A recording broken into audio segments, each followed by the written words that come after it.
Tal y como se temía, el avance de los nuevos contagios en Tenerife obligó a finales de esta semana a adoptar nuevas medidas. Se restringen las entradas y salidas sin afectar a los turistas y se limitan los aforos en centros comerciales a las puertas de la Nochebuena.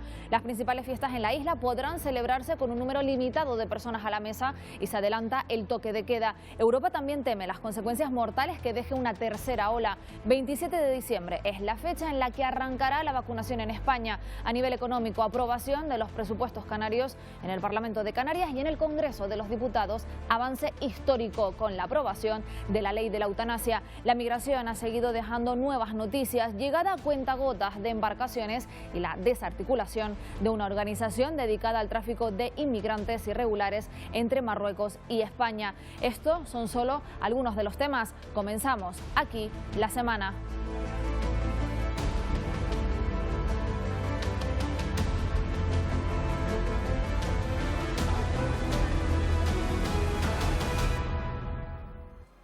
¿Qué tal? Bienvenidos. A pesar del toque de queda, del que se cumplen 2 semanas, los datos de los nuevos contagios en Tenerife no han dejado de crecer. Desde principios de semana se rumoreaba con una vuelta de tuerca a las medidas y restricciones que conocíamos este miércoles y que se endurecen sobre todo en la isla de Tenerife.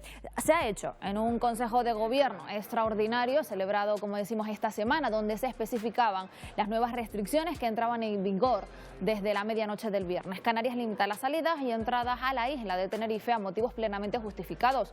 Los turistas, eso sí, quedaban fuera siempre que presenten una prueba PCR negativa. Las reuniones familiares en las fechas claves de las fiestas navideñas se reducen a un número limitado de asistentes, se bajan también los aforos en los centros comerciales y se amplía el toque de queda.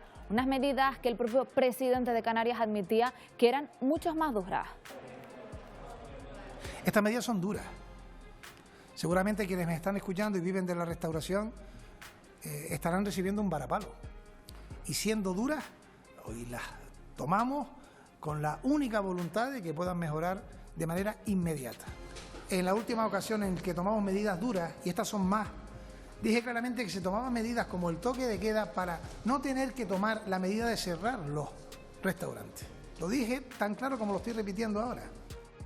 Solo 2 días después de implantarse las medidas, tras la reunión en la que estuvieron presentes los 31 alcaldes de la isla para valorar la situación epidemiológica, conocíamos que el presidente del Cabildo, Pedro Martín, daba positivo en COVID-19, por lo que permanece aislado en estos momentos. Para culminar la semana, el Tribunal Constitucional tumbaba definitivamente el decreto que validaba los test de antígenos para la entrada de turistas en las islas. El alto tribunal admitía a trámite el conflicto de competencia. Ya el Consejo del Estado había dejado claro días antes que el archipiélago no podía tomar esta decisión y recordaba que Sanidad Exterior fijó las PCR como pruebas exclusivas permitidas por nuestro país. Sin embargo, Canarias no tira la toalla y ya ha anunciado que presentará todo lo necesario ante los tribunales para revertir la situación. Un conflicto que ha generado de nuevo malestar entre los representantes de los hoteleros. Los datos en la península hacían temer que se vuelva a perder el control de los nuevos contagios y desencadenen una ola de restricciones de última hora de cara a Navidad. La Comunidad Valenciana limitaba todo tipo de entradas y salidas, Cataluña endurecía los horarios de la restauración, lo que ha provocado protestas del sector. Y en medio de todo esto, Europa ha hecho público que la vacunación va a arrancar en el continente el próximo 27, 28 y 29 de diciembre. La presidenta de la Comisión Europea lo anunciaba en su propia cuenta de Twitter con un mensaje claro: es la hora de Europa. Mientras, la Organización Mundial de la Salud recomendaba el uso de mascarillas en todas las citas familiares navideñas y ha advertido del riesgo de los efectos de una tercera ola en los primeros meses de 2021. Aquí en España no se tardaba mucho en confirmar la noticia. El propio ministro de Sanidad lo aseguraba y que la vacunación va a arrancar el próximo domingo 27. Y anuncio que el 27 de diciembre, domingo, comenzará la vacunación en Canarias. Arbitraremos los mecanismos para que en los centros de atención primaria y puntos determinados y de acuerdo a la dotación que tenga Canarias, empecemos ya el 27 de diciembre la vacunación en Canarias. Y esta semana conocíamos un nuevo acto de irresponsabilidad que incluso saltó a la prensa nacional. Vamos a verlo.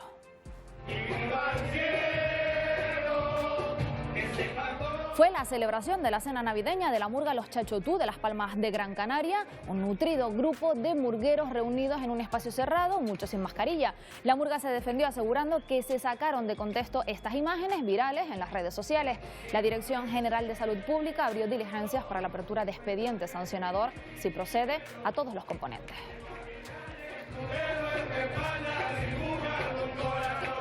Eran 4 mesas de 6. El resto del restaurante no tenía nada que ver con el colectivo y si es cierto de que algún componente se puso de pie sin mascarilla, pedir 1000 disculpas a quien se pueda sentir aludido.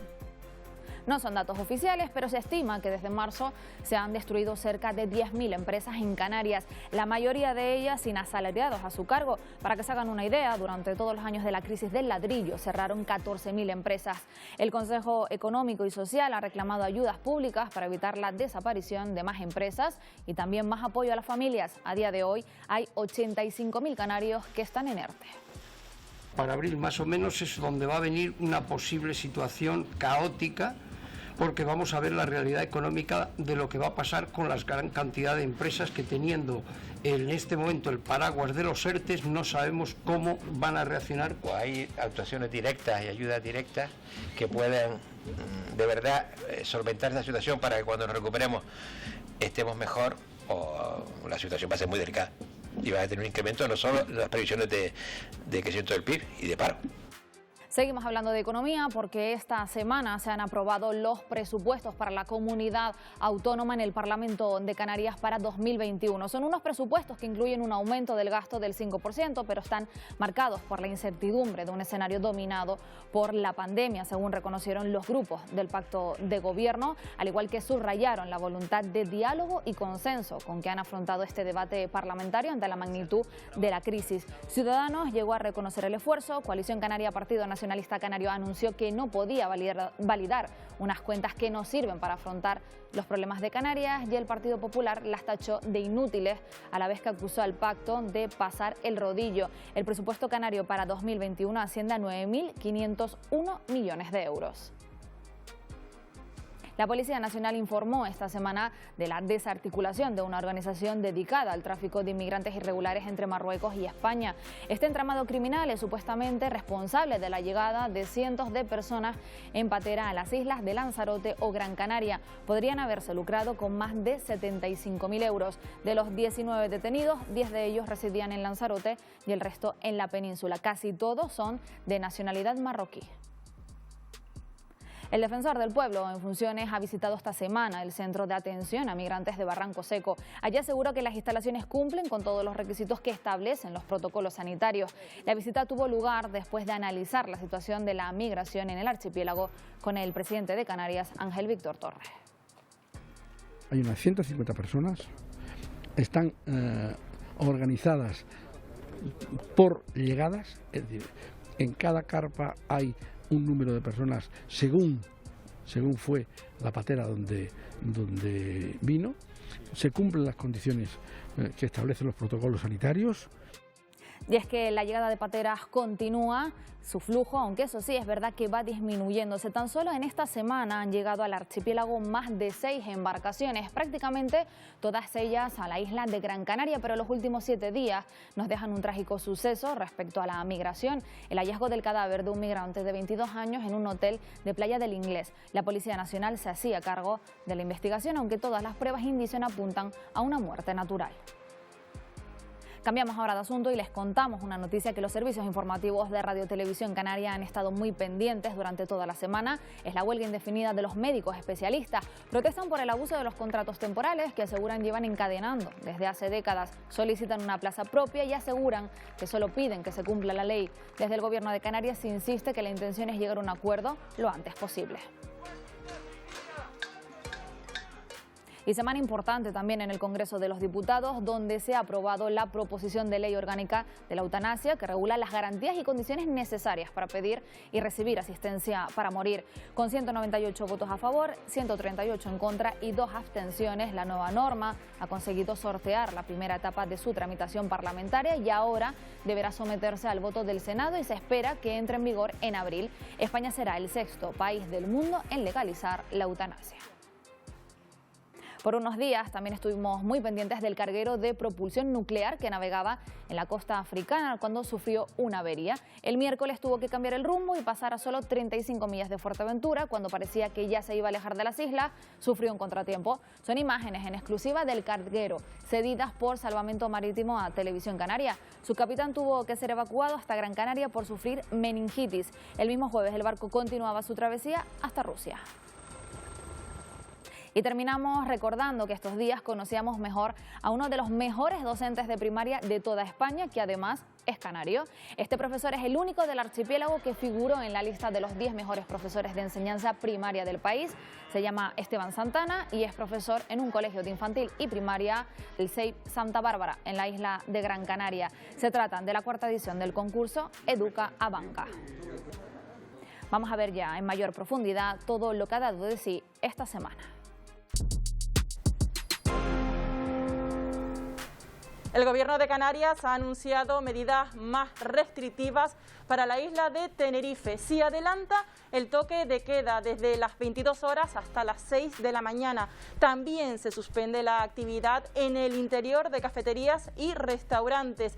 Y el aforo en las terrazas será limitado de un 50%. Solo podrán sentarse aquellos que sean convivientes. Estas medidas, entre otras, estarán en vigor durante las próximas 2 semanas. Los dos municipios más afectados, tanto Santa Cruz de Tenerife como La Laguna, entraron este miércoles entre las 10 ciudades españolas donde se han notificado un mayor número de contagios de los últimos 15 días. La semana deja una incidencia acumulada en las islas por la COVID-19 de casi 72 casos por cada 100.000 habitantes, pero es la isla de Tenerife en la que se produce un mayor número de contagios por día, duplicando el centenar de casos en jornadas como la del miércoles. Por ello es que se han aplicado una serie de medidas solo para esta isla frente a las fechas navideñas. Nos enfrentamos a las 2 semanas seguramente con mayor movilidad interna de todo el año. Se limita la movilidad, solo se puede entrar y salir de la isla por causa de fuerza mayor o situación de necesidad, entre las que se encuentran la asistencia a hospitales, por obligación laboral, retorno al lugar de residencia familiar, cuidado de mayores, menores o dependientes. Evitar los desplazamientos entre los municipios de la isla de Tenerife es una recomendación. Lo que se busca, lo que se pretende es que haya la menos movilidad posible en estas 2 semanas.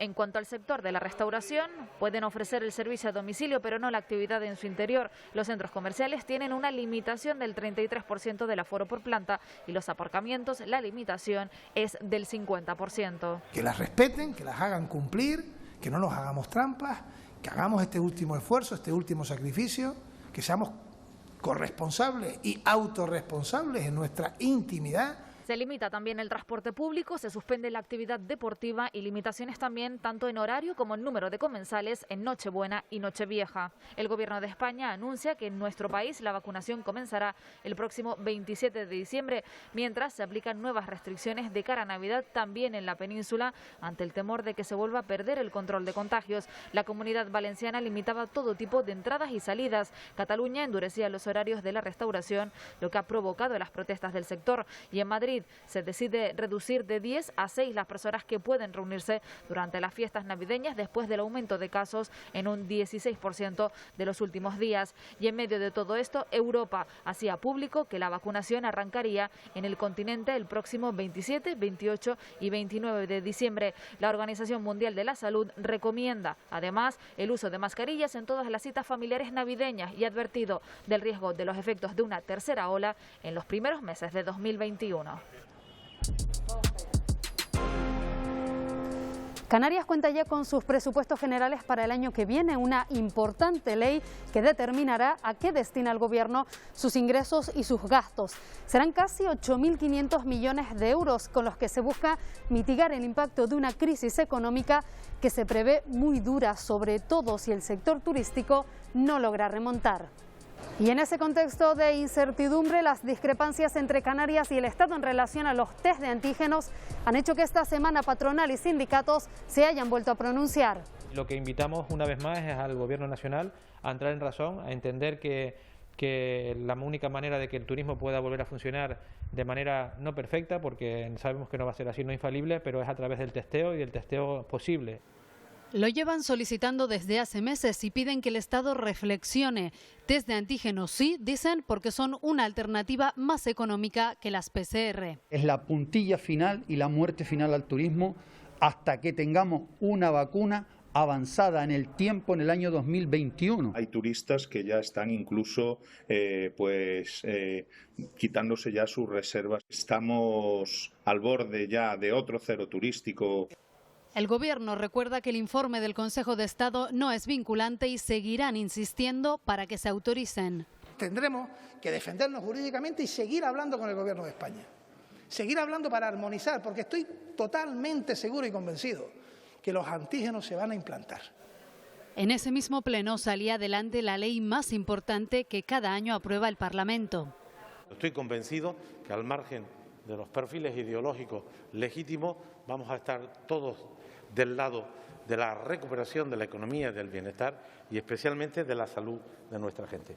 Presupuestos generales de Canarias que marcarán las decisiones del Gobierno a partir del mes de enero. Respaldo del cuatripartito, pero votos en contra de Populares y Coalición Canaria y abstención de Ciudadanos. Donde sí ha habido quórum entre todas las fuerzas políticas es a la hora de condenar las conductas racistas y xenófobas que se han empezado a detectar en algunos puntos de Canarias. De manera unánime, nuestro compromiso con los valores de tolerancia y convivencia, así como mostramos nuestro contundente rechazo y condena hacia cualquier acto de racismo y xenofobia en nuestras islas. Y en otra Cámara, en el Congreso de los Diputados, esta semana se hacía historia al aprobar la ley de eutanasia para proporcionar el derecho a una muerte digna. En consecuencia, queda aprobada la proposición de ley orgánica de regulación de la eutanasia.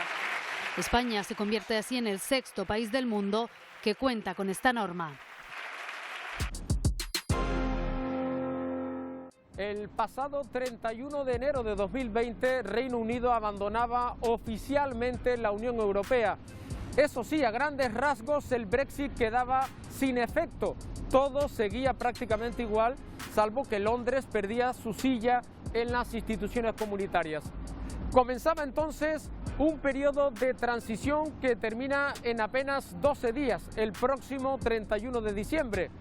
Ahora, Londres y Bruselas negocian contrarreloj cuál va a ser la relación, sobre todo comercial, a partir del próximo 1 de enero. Y mientras tanto, Canarias desde la distancia está a la expectación. Reino Unido es el primer mercado turístico para las islas y es también el principal destino de las exportaciones de tomate y pepino. Londres y Bruselas tratan de alcanzar un acuerdo antes del 31 de diciembre. De lo contrario, al día siguiente se podrían aplicar las normas básicas de la Organización Mundial del Comercio. Se introducirían aranceles, esto es, impuestos a las importaciones y las exportaciones, y se establecerían cuotas, cupos máximos en el tráfico de mercancías. A día de hoy, todo es mercado común. Que la COVID ha propiciado un encuentro y una sensibilización en Europa y en Gran Bretaña de que hay que llegar a un acuerdo, porque es que si no pierden los dos, las relaciones, sobre todo en las relaciones comerciales. Los últimos escollos de la negociación están relacionados con el sector pesquero y con la posibilidad de que la flota europea faene en aguas británicas. Ante la incertidumbre de un posible caos en la futura frontera, las colas de camiones se suceden a uno y otro lado del Canal de la Mancha. El Parlamento Europeo ya advierte, si no hay acuerdo antes de este domingo, no habrá tiempo para que la Eurocámara pueda ratificarlo antes del 31 de diciembre. Puedo decirles que ahora hay un camino hacia un acuerdo. El camino puede ser muy estrecho, pero está ahí. Ante el riesgo de que no haya acuerdo, Europa perfila su plan de contingencia para afrontar esa nueva realidad de tratar a Reino Unido como a un tercer país.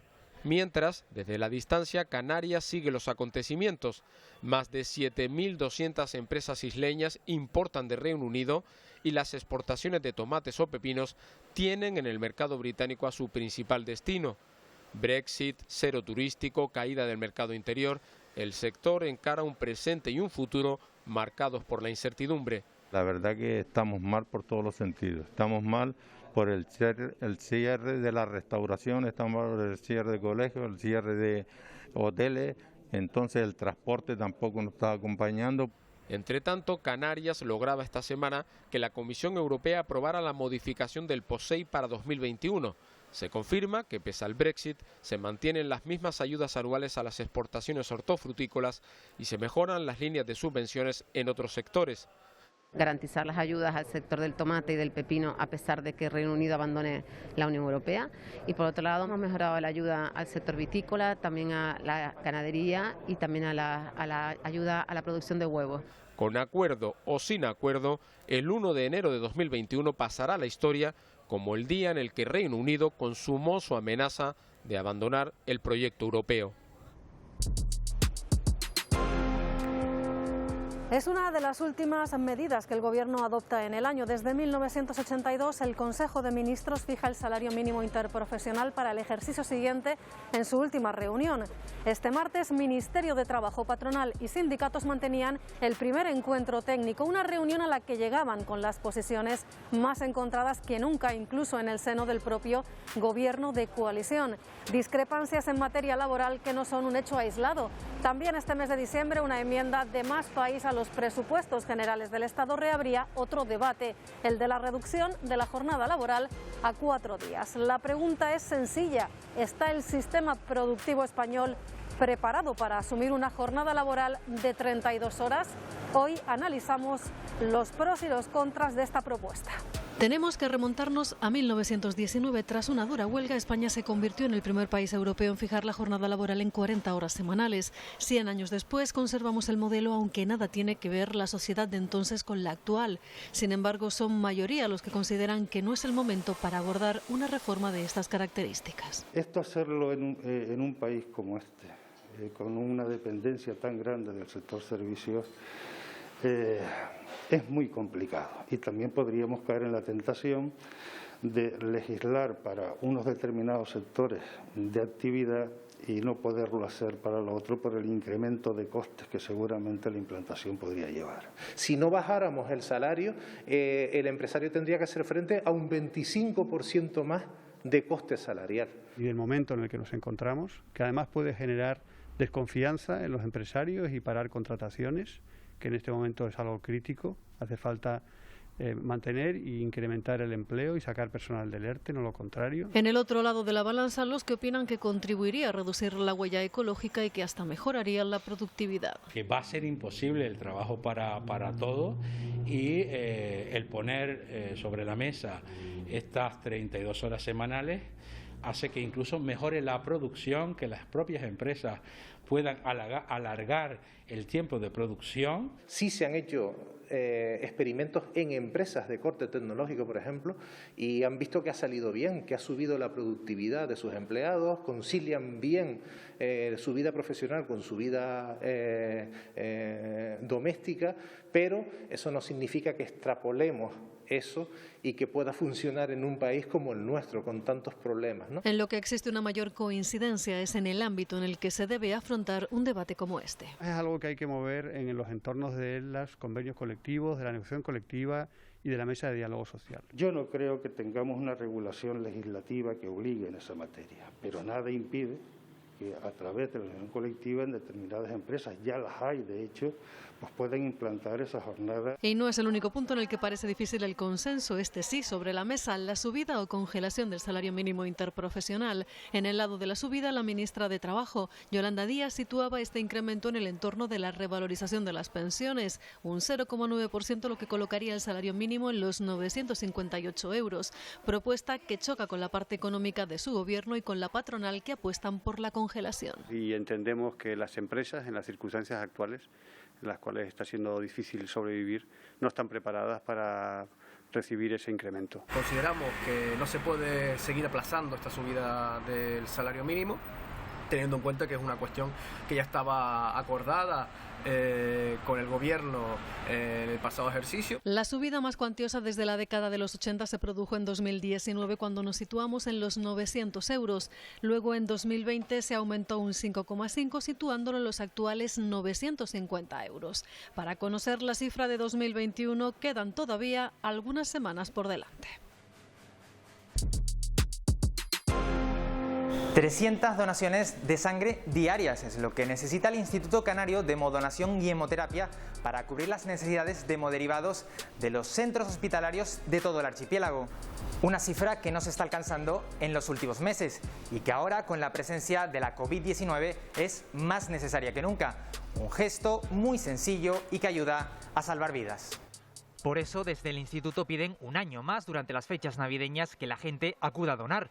Aunque la rutina sea distinta, las necesidades de los hospitales, aseguran, son las mismas. Una situación que este año, con la pandemia de la COVID-19, ha empeorado. Necesitamos que los canarios seamos un poquito más generosos todos. Si no se cumplen. No se cumplen, es algo a lo que queremos llegar, a esas 300 donaciones diarias. Alguna vez se consigue, pero es muy difícil llegar a ellas. Durante estas fechas se puede donar en distintos puntos de los municipios de las islas. Las unidades móviles han desaparecido por la pandemia. Sin embargo, el Instituto Canario de Hemodonación y Hemoterapia continúa su actividad. Estamos haciendo ir por los distintos municipios y gracias a ayuntamientos, asociaciones de vecinos, asociaciones de mayores que nos están cediendo sus espacios, podemos llegar a más ciudadanos. Los donantes aportan 450 mililitros de sangre en cada donación y se puede realizar cada 3 o 4 meses. Este año somos conscientes, además ellos nos lo han trasladado, que ha sido muy complicado, es obvio que ha sido muy difícil para todos porque se reduce la movilidad, uno tiene miedo de ir a los sitios, pero la verdad es que una vez que vienes te quedas súper tranquilo, es una cosa muy necesaria, es una cosa muy importante que se puede hacer con total seguridad y que de verdad que animo a todo el mundo que ahora mismo que puede, que venga, que se anime y que realmente es necesario. Un proceso sencillo pero que no realiza mucha gente. Por ello el instituto insiste en que la sangre que se extrae es fundamental para muchos de los ingresados en los hospitales. Nunca se dona sangre total, sino que después esa sangre se fracciona en laboratorio, se separan en 3 componentes, en plasma, plaquetas y hematías, y en función de lo que necesite cada paciente pues se va a transfundir uno de los componentes que se han realizado. Las plaquetas, que son lo que está donante el donando que está donando aquí, sobre todo para tratamientos de cáncer y leucemia. Los hematíos, los concentrados de hematíes se usan para intervenciones quirúrgicas, pero no solo para eso, también para tratamientos de cáncer y leucemia y también para embarazos de, por ejemplo, sangrantes, ¿sí? Y el plasma, sobre todo para enfermos renales y enfermos hepáticos y para quemaduras. Los tipos de sangre más urgentes son el A positivo y el seropositivo, aunque los médicos insisten en que todos son necesarios. Para ir a donar en cualquiera de las islas se puede pedir cita en la página web del instituto o en el número 922-470-012 en la provincia de Santa Cruz de Tenerife y el 928-201-012 en la provincia de Las Palmas. Esta semana en Canarias es Cultura tratamos el tema del cortometraje, un formato cinematográfico que se diferencia del largometraje en la duración, pero no solo en la duración, no es solamente una cuestión de hacerlo más rápido, no es contar lo mismo en menos tiempo, es encontrar el ritmo apropiado para contar la historia de la forma correcta, para conseguir que esa historia deje la huella deseada. Canarias cuenta con una gran tradición de cortometrajistas y con profesionales de altísimo nivel actualmente en activo. De todos ellos, de los festivales, del futuro del cortometraje como género independiente, hemos hablado con la cineasta Naira Sanz. Creo que el cortometraje es un género en sí mismo, siendo una visión paralela con otras formas de expresión, como puede ser la literatura. Sucedió un poco lo mismo, ¿no? Con respecto al cuento de la novela, que tiene sus propios tiempos, ¿no? Es decir, es muy diferente contar una historia que puede durar de 1 minuto a 30 a todo lo que tiene que implicar el tiempo de un largometraje. Naira Sanz ha dirigido cortos como Subterrae, En esas tierras, Selfie, Derivas y ahora está preparando Pez volador. Entre todos ellos hay relación. Trato de plantear pues cuestiones muy presentes o que nos inquietan en nuestra sociedad, ¿no? Canarias cuenta con verdaderos maestros en el arte del cortometraje, como el lanzaroteño Roberto Pérez Toledo, que sí ha dirigido varios largometrajes, pero es en el corto donde ha sido más prolífico, con más de 30 obras. El conocido actor tinerfeño Ángeles García también se ha demostrado como un solvente director de cortometrajes con el documental realizado en colaboración con el cámara y fotógrafo Bernardo Rodríguez sobre la obra teatral Incendios, donde también participaba García como actor. Sí me consta que hubo reticencias a la hora, lógicamente, de meter una cámara en un camerino, porque yo como actor sé que eso es algo muy privado, muy íntimo, entonces era casi el enemigo en casa. Mirar aquí y ver a Ramón, ver a Alex, a Laia, cómo se metía en su papel, cómo se concentraba, volver a mirar y ver aquello. Son los dos planos que no todo el mundo, no se ve eso. Yo estaba en un sitio muy privilegiado. Miradas a los diferentes festivales de cortometrajes que se realizan en Canarias, a jóvenes autores como Romén Rivero, que cosechan premios internacionales, o a obras como la inclusiva Soy, completan el repaso al mundo del cortometraje. Nos despedimos ya y lo hacemos con las miles de bombillas que desde esta semana iluminan el Palmetum de Santa Cruz de Tenerife, un espectáculo tanto sensorial como visual que se llama Naturaleza Encendida. No se lo pierdan, se quedan ya con toda la actualidad en el Telenoticias Fin de Semana. Pueden seguirnos, ya lo saben, a través de nuestra página web rtvc.es y a través de nuestras redes sociales. Nosotros volvemos a vernos después de las Navidades. Que las disfruten y sean responsables. Adiós.